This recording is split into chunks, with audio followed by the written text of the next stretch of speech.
Here is a summary of what has happened so far. In the first chapter, Gillig ventured into the abandoned otter halt and took the slide in the bunny burrow to the lake underneath Cotir Castle.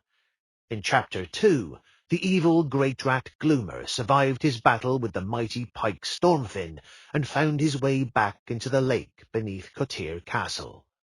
In the current chapter of the adventure, Gillig had found covering himself in sulphur powder prevented Gloomer from smelling him. He then placed a rock halfway between the jumbles and the waterfall.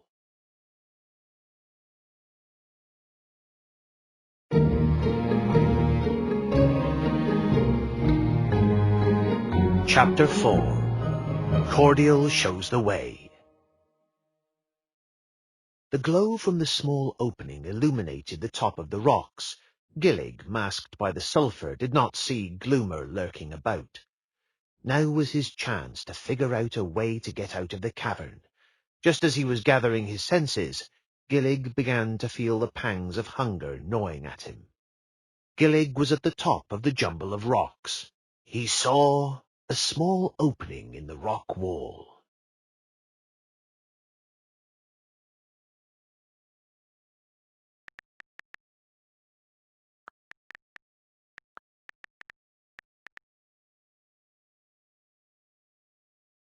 He bent over onto his paws and crawled into the small opening. He could feel its walls squeezing him as he wriggled his way through. As Gillig crawled into the small tunnel, his body rubbed against the wet walls. The sulphur came off his fur in the process. Gillig wondered what might be at the end of the opening he had uncovered in the rock. He was in a small wet crawl tunnel. From one end was the top of the jumble of rocks where he could see the Gloomer was now waiting for him. Fortunately, being a young otter, his hips were much smaller than Gloomer's, but he could no longer leave that way. From the other end of the tunnel was a strange glow.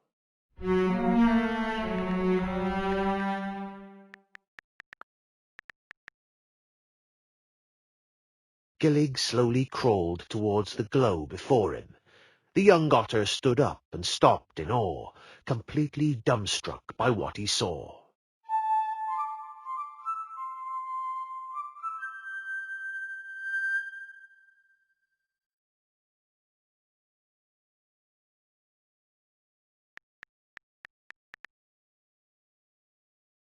Gillig was in a large, glowing cave, his mouth gaping in wonderment. The rock walls were twinkling and blinking like stars in the night sky. Small moving lights flittered in waves over the cave walls, and glowing tendrils hung down from the ceiling above. The low glow lit the cave just enough for Gillig to see a mushroom forest that expanded around him to the cave's walls. Glancing around, he saw a small opening in the rock wall, a dark tunnel.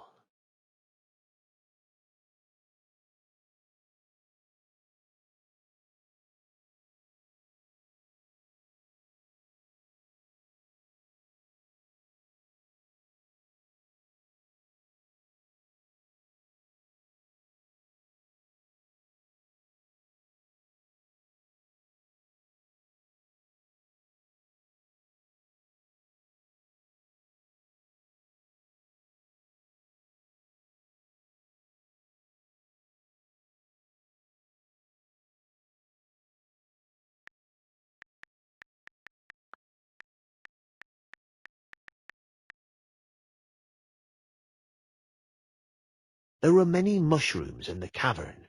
Some were as large as small trees, others as small as a dibbon's nose. There were large and freshly fallen dried mushroom logs littered on the cave floor. Gillig was in the mushroom cave.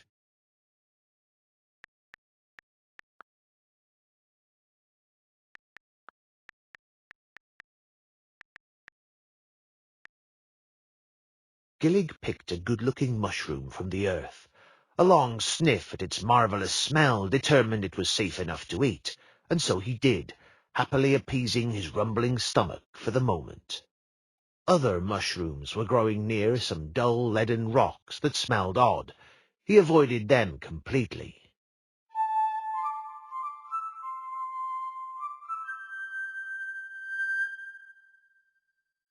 Gillig was in the mushroom cave.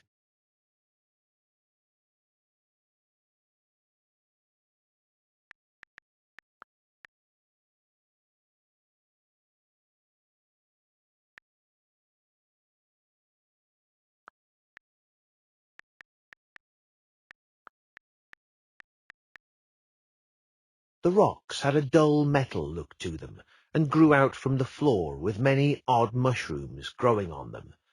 The rocks were very large, very firm, and too heavy to be moved. Gillig was in the mushroom cave.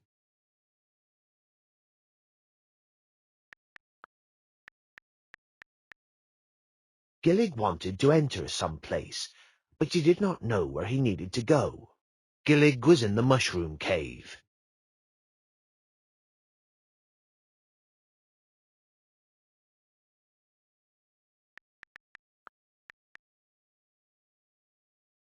When he examined the walls closely, he saw the aurora was coming from glowworms, which are wiggling around and changing colours as they moved about the walls and roof of the cave.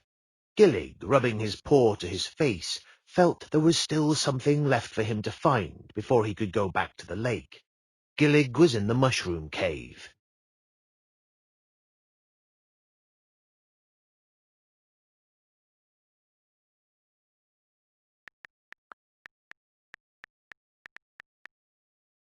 Looking around, he spied a good-looking mushroom, which he took a taste of. It was delicious and very satisfying. Other mushrooms were growing near some dull leaden rocks that smelled odd. He avoided them completely. Gillig was in the mushroom cave. Gillig thought of going back to a place he had previously been to, but since he did not know how to get out of the mushroom cave, he could not go there. Gillig was in the mushroom cave.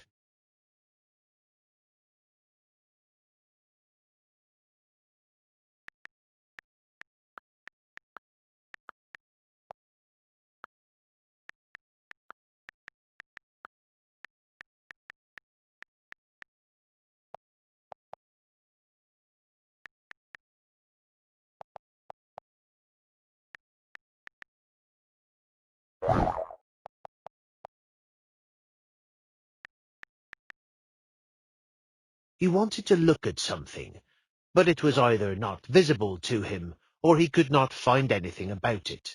Gillig was in the mushroom cave. He wanted to look at something, but it was either not visible to him, or he could not find anything about it. The dark tunnel nearby seemed ominous. It made Gillig anxious, but it pulled at his curiosity even more. He walked into the dark tunnel. Straining to see, nothing was visible, and the awful darkness was unbroken.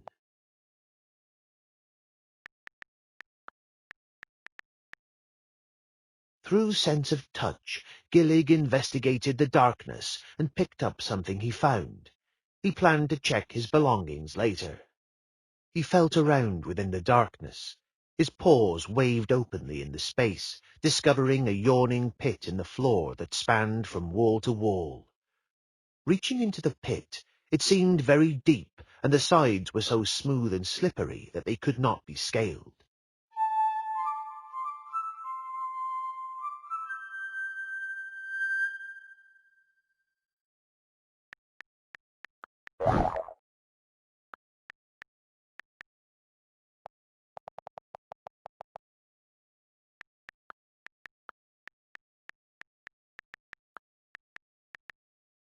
He made his way back to the glowing mushroom cave. Gillig was in a large glowing cave, his mouth gaping in wonderment. The rock walls were twinkling and blinking like stars in the night sky. Small moving lights flittered in waves over the cave walls, and glowing tendrils hung down from the ceiling above. The low glow lit the cave just enough for Gillig to see a mushroom forest that expanded around him.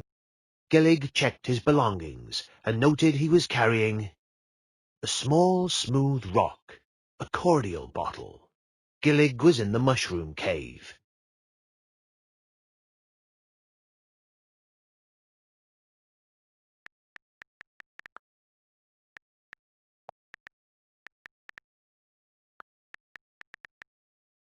It was a Woodlander's square cordial bottle, built with stopper secured to it. The bottle was full of some sort of clear liquid. Realizing it was too dark in the tunnel, Gillig knew he had to find a source of light if he were to proceed. Gillig was in the mushroom cave. Dandelion cordial was a favoured drink of Gillig. He hummed before he gulped it down, its delightful flavour of sweetness complemented by the bitter and nutty post-taste. Finishing it off, he was reminded of the batches his mother used to make, and feelings of gratefulness welled in him.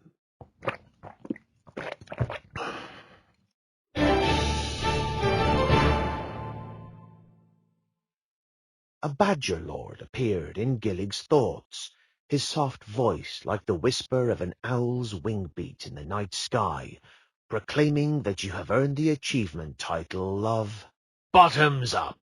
Gillig was in the mushroom cave.